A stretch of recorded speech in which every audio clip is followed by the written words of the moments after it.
Hey, what's going on, Scatterbrains? Thank you for coming back to another episode of Scatter Brilliancy. My name is Travis, and I am here to do a review for Married at First Sight, Season 13, Episode 7.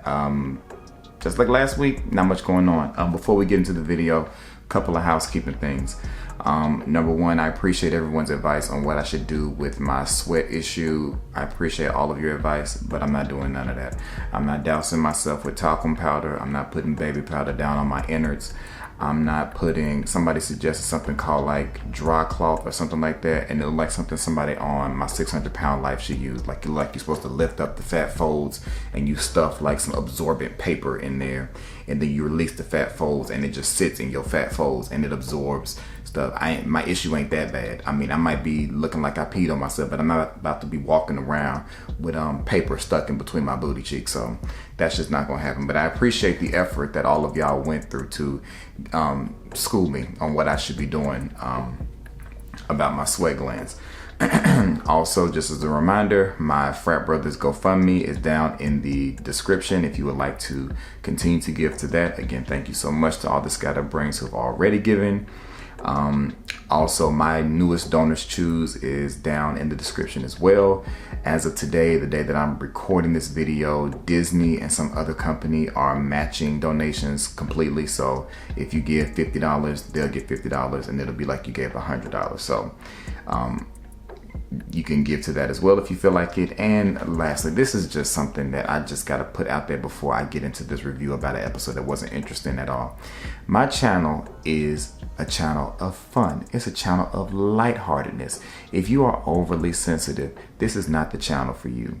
Now, I'm not trying to turn anybody off from watching my videos, but the fact that people were making it seem like I'm wrong for calling Short Jose in the comments of last week's video. He's short, y'all. I'm short to a lot of people. It is what it is. I mean, out of everything for people to possibly be offended about, I didn't know height was something that was going to trigger some of y'all. But just know, I'm going to forever make jokes about myself and everybody else in this world. And if you feel like it's probably going to offend you, it might not be best to watch my videos, okay?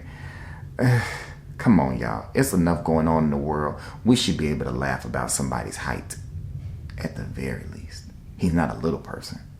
It'd be different if I was reviewing Little Women in Atlanta and I was calling all them short. Now, that's just insensitive. All right, let's get into this episode. So pretty much what happened in this episode for all couples is they moved into their central location in the same building that the production company gets the discount on, which is why they put them all there. They all meet with Pastor Brown. Who is Pastor? I know who Pastor Brown is. Pastor Cal. And they all see their spouses' residence. And, you know, there's that. I did not take notes like I normally do, but as I'm looking through them, I feel like I must have. So, oh well. Let's begin with Girla. He carries her over the threshold, of the new apartment, and she feels like it's corny, but she just tries to go along with it. The apartment that they're all in is nice. I will give them that much. They didn't put them up into like Shady Pines 2.0 apartment living complex, but the apartments that they have them in, they look pretty nice. So it is up obviously to Princess Mirla's standards. So when Gilbert goes to visit Princess Mirla, she has like a wall of memories, and it's pictures of herself from her different vacations that she's had printed on canvases, and she mounts them to the wall. And so for me, it's a bit much. I mean, I like memories. I like being able to look back at photos of stuff that I've done, but I've never wanted to look back at just pictures of me. And she's in, I guess, yoga poses, you know, like downward cat and upside down bear or whatever they call them. You know, she's in these poses on this wall. And I mean, you know, Mirla, like Jose, really loves Mirla. So, you know, there's that. We talk a little bit about her expensive shoes. She has a whole lot of labels. I don't know what half of those labels mean. I just know they're really expensive. She said something about spending like $800 on some shoes, and nothing against those who, you know, choose to do that. If you have it and that's what you choose to do, that's cool. I have it, but I'm not spending $800 on nobody's shoes ever in life. I mean, unless the shoes are going to get me literally from point A to point B without me having to put forth any effort, if they going to go outside and wash my car, if they going to watch my kids, or me and my wife want to go out to dinner, if they going to wake me up when it's time for me to get up in the morning and go to work, if they going to shave my head for me. I mean, you know, the shoes going to have to do a whole lot of stuff for me to spend $800 on something that's going to go on my stinking feet. Like, I don't get it. But, you know, hey, to each his own. But she got a whole bunch of stuff in that closet. When they go to Gilbert's house, he has a dog named Hype, which I believe is the dog's name. But Princess Mirla is just absolutely disgusted because he kisses the dog in the mouth. And I'm disgusted as well, you know. Nothing against y'all people that love dogs, but I'm not kissing nobody's animal in the mouth. Like, I was barely out here kissing humans in the mouth. Okay? I'm not about to be out here kissing animals in the mouth. That's just not for me. No. Like, I've heard people just try to justify it by saying, oh, dogs' mouths are so much more cleaner than ours. Well, that's fine, but dogs also lick their balls. And you know what? Hey, that says a lot about a person, or a dog, rather. So I'm just, no. One thing I thought that was funny, in Gilbert's apartment, he showed Princess Mirla a photo of his dad. And he told her about how the dad used to keep the photo up on the wall with, I think he said, Martin Luther King, Malcolm Jr., Martin Luther King Jr., Malcolm X, and somebody else. And the dad made a joke about how important he was. And Gilbert was making a joke about, you probably would have got along really well with him with Mirla. And it was at that point I realized that Gilbert stays roasting Mirla. Like, he stays roasting her. And I love it. I love the fact that he is keeping her humble. Like, I feel like at some point during this season, she's gonna get like dolled up and she's gonna ask him how I look, and he's gonna be like, you look real nice, but your breath stink.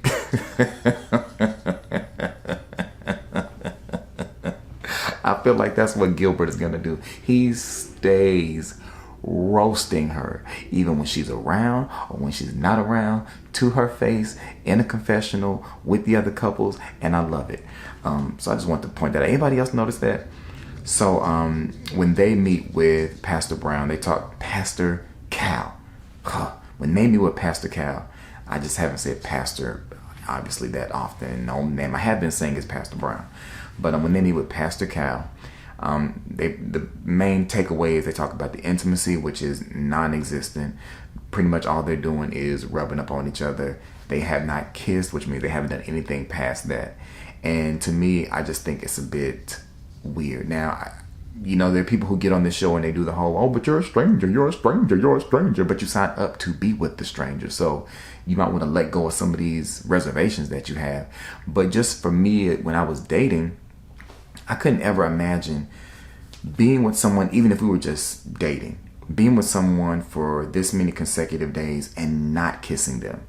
You know what I mean? The whole stranger thing, it should start to slowly fade away. And I feel like Mirla's just holding on to that. Why she's doing that, I don't know. Maybe it's something deeper. But that whole, you're a stranger thing, like the fact that you can't even kiss this man, that's a problem. I think that's a red flag. And it's not why I chose the red lights, but hey, it fits. So he told her, he asked her, could you go all the way to decision day without kissing me? And she said yes. And I don't understand that. As I said, I couldn't imagine courting a girl or dating somebody for 8 weeks and we haven't kissed. Because, I mean, at the very least, you know, when you drop them off at the door and you say, I had a wonderful night, you know, that's what you do. But you going to be living with this man, sleeping in the same bed with him, and you can't kiss him. I'm not talking about consummating a marriage, because that is a personal choice. But you can't come up off those lips. Let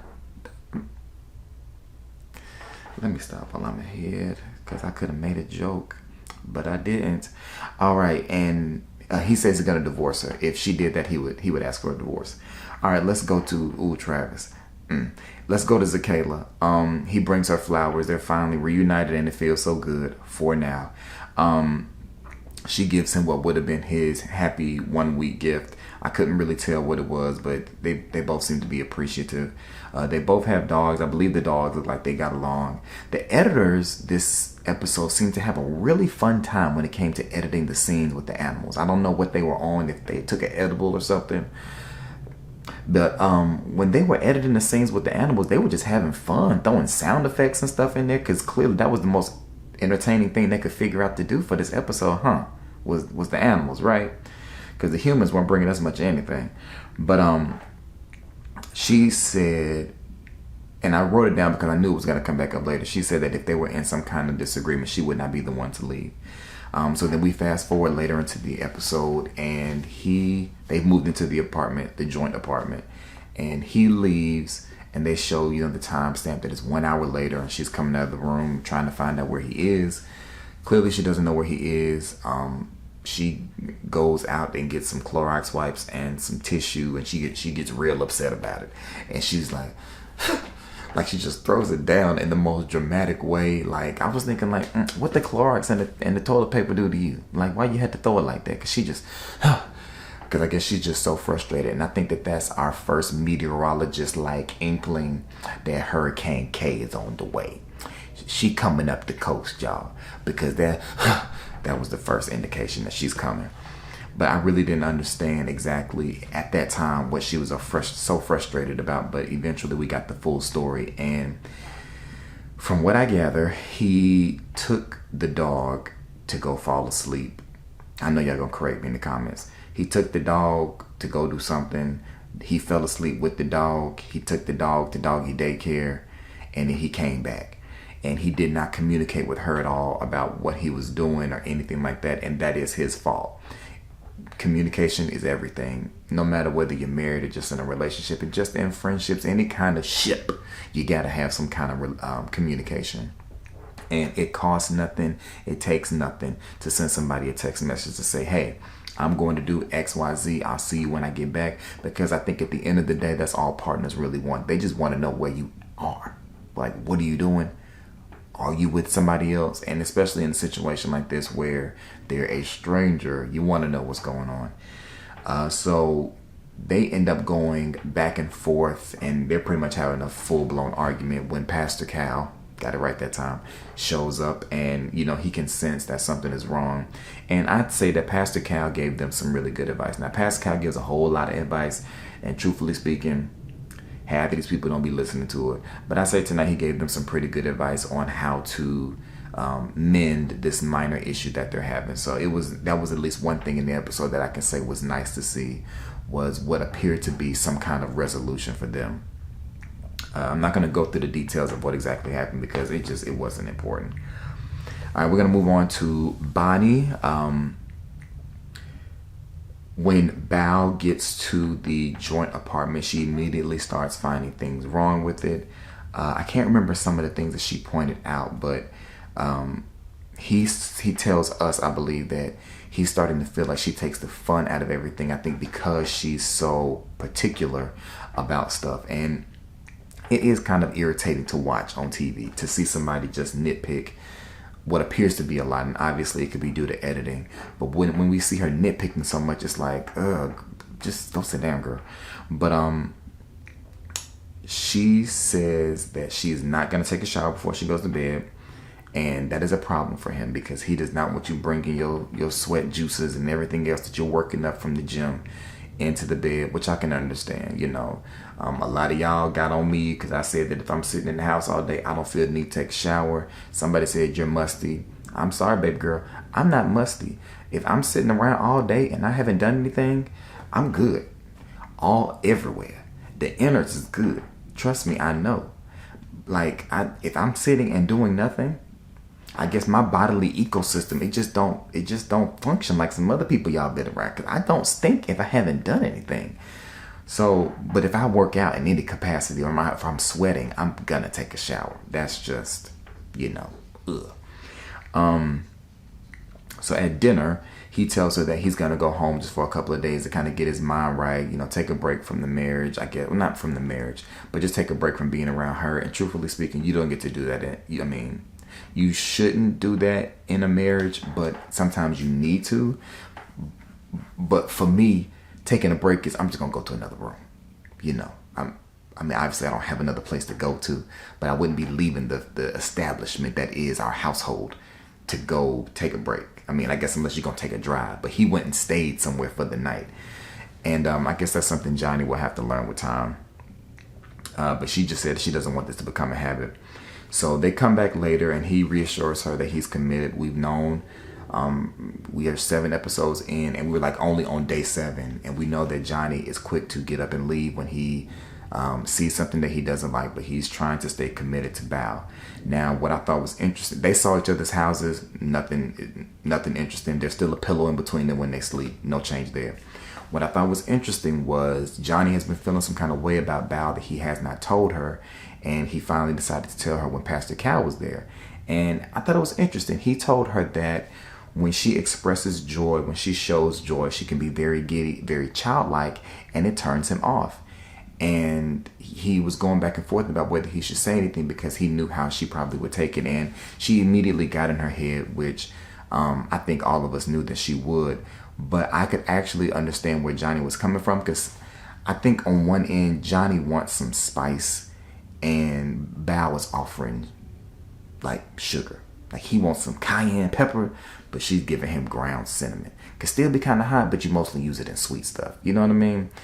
And I think I might get irritated of that every now and then, but Pastor Cal just tries to give him the charge of maybe rethinking the way he's interpreting, how she's acting, and maybe, get on her level and see what happens. But unfortunately, I think the damage is done to her spirit when it comes to that, because she said that not many people get to see that part of her. And I think for her, she felt like, I'm showing him this part of me. Hopefully he appreciates it. And now she's finding out that he's like disgusted, in her words, by it. So I thought that kind of sucked for Bao. Moving on to Brian, I don't really have a lot of notes for them at all.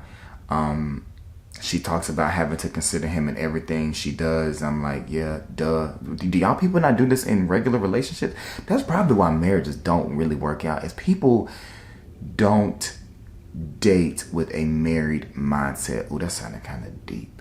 People don't date with a married mindset, meaning like, for me, when I was dating, and when I was in these streets, I was dating with a purpose. I knew that I wanted to get married. I knew I wanted to have children. Those who follow my regular videos, y'all know this. I've said it all the time. And I had a certain order that I wanted to do everything in, and I did that. But I knew that when I was in my regular relationships, pre-marriage, that I needed to look at them as if they were a marriage, outside of ceremonies and legalities and, all of that kind of stuff. Meaning that I'm in a relationship with you, therefore we need to be in communication. Now granted, I ain't been perfect, but we need to be in communication. I need to always consider you in everything I do, make sure I'm not putting myself in predicaments that's going to make you feel some kind of way. And it seems like people don't think that way. Like it's not, to me, it should be natural to automatically consider the person that you're with. Now I don't do it all the time, but I think for the most part, I always strive to consider my wife in everything that I do. But for people in just regular relationships, like, I don't understand how you maneuver in a relationship without considering the person that you're with. So, I mean, I didn't understand why that was like something that she was going to have to wrap her head around. I mean, I thought that was just given. He says that he hasn't lived with a significant other in 15 years and he's 35. So I'm like, you were living with a significant other at 20? That's interesting. But they both have dogs. The dogs meet. The dogs act like they're feeling each other. And then it was like, psych, they're not feeling each other. When Brett goes and looks at Ryan's bedroom, he's got Bambi up on the wall because he shot and killed Bambi in the woods and got Bambi's stuff. I could not imagine having a dead animal in my bedroom looking over me. Like, I don't get that. I don't, So yeah, there's that. Pastor Cal asked them about did they consummate the marriage, and I believe they said no, they're not there yet. And lastly, Rose. The episode opened up with Short Jose saying, I get the spitting image of me, and I would date myself, of course. I noticed that his mouth is not always like this as I'm thinking. It's like this. So he talks sometimes, and it's always like the it's a little pinch on the side. I don't know which side it is, but it's a pinch. It's like it's like this. It's not like this. It's like this. Okay. So when we do short Jose, we gotta pinch it on one side. All right. And the other thing is we have to do. I wrote it down. We have to do the Jose hand. Okay. This is the Jose hand. When he talks, his hand is usually right here. So it's like when I do stuff and I'm talking, I'm right here with it. My hand is like this. I don't know what this is. Maybe this is a significant thing of like, because I'm short and I know I'm short. I do this because people are always saying I'm short, So this is, talking about how short I am. So when he talks like this, and it's always like this. Okay, y'all got it. He says he doesn't believe in dishwashers, which sounds like something he would say. I'm just like, what you mean you don't believe in dishwashers? It's right there. It exists. It's one thing for me to not believe in dinosaurs. I've never seen a dinosaur, but I've seen a dishwasher. It's right there. I mean, who really would just be like, you know what? I think I'm going to take these 30 minutes and I'm going to hand wash all of these dishes. I think I'm going to do that. But other than that, they like their apartment, whatever.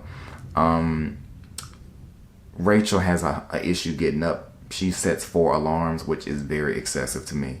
I set 2 alarms. I set my alarm at 5 and then my alarm at 5:15. And the 5:15 is just my backup. In the rare event that for some reason I snooze to 5 o'clock, but I rarely have ever done that. It's just there for back. It's there for insurance. But for her to have 4 alarms and they're set at 15-minute intervals, that's a problem. Just get up. Get up and get your day started. Jose, he shows her his estate. He don't have a house. He has an estate, with 12-foot ceilings. And when I get my Christmas tree is just here. I always go with the perfect color scheme. That's how he does his house. It's just amazing. Look at these marble floors. Look at this granite countertop. You see these stainless steel appliances? I paid for this all myself, because I'm sure Jose, it's what I do. This is my budget board. This is how much I'm saving. I got $7,200 in the savings account because I don't go nowhere because I'm saving money because I'm short Jose. So she sees his budget board and she's kind of like, and I think I would be too. I was like, I kind of felt like that was none of our business at home to see the money, but I almost felt like he was really proud that America would see his budget. So he wanted to make sure that when the camera came in, he was looking to make sure the camera was making sure that they was going to get it in the shot because he wants people to see how much he pays T-Mobile and how much he has in his savings account. But they've consummated their marriage. He points out her clutter when he gets to her house, and that's it. I mean, that was really all that happened in the episode. It wasn't much of anything. The episode was Pastor Cal talks to, oh yeah, I already said that. Yeah, I already said that. All right, that's it. I really got nothing else for y'all. My package came today I have a Christmas product that's going to be coming out, obviously for Christmas, and I cannot wait. Like, it's right here. I'm not going to put it in the camera yet because I got to make sure all my promo images and everything are together, but I cannot wait for y'all to see what I came up with. I hope y'all will support it. It's only a limited amount, so when it sells out, it sells out. Because I'm going to speak that it's going to sell out. So I can't wait to tell y'all about that. And y'all will be hearing about this very, very soon. Because now that I got these, I can take my shots and get my commercials and all that kind of stuff together. But thank y'all for watching this episode of Married at First Sight Review by Scattered Brilliancy, a.k.a. Travis and his butt crack sweat, as someone nicknamed me in the comments. Make sure you rate, comment, subscribe. Hit the bell notification. Tell me what y'all thought of this episode. And that's all I got for y'all. I'm about to go take a shower and take it on the bed because I'm tired. All right, y'all. Peace.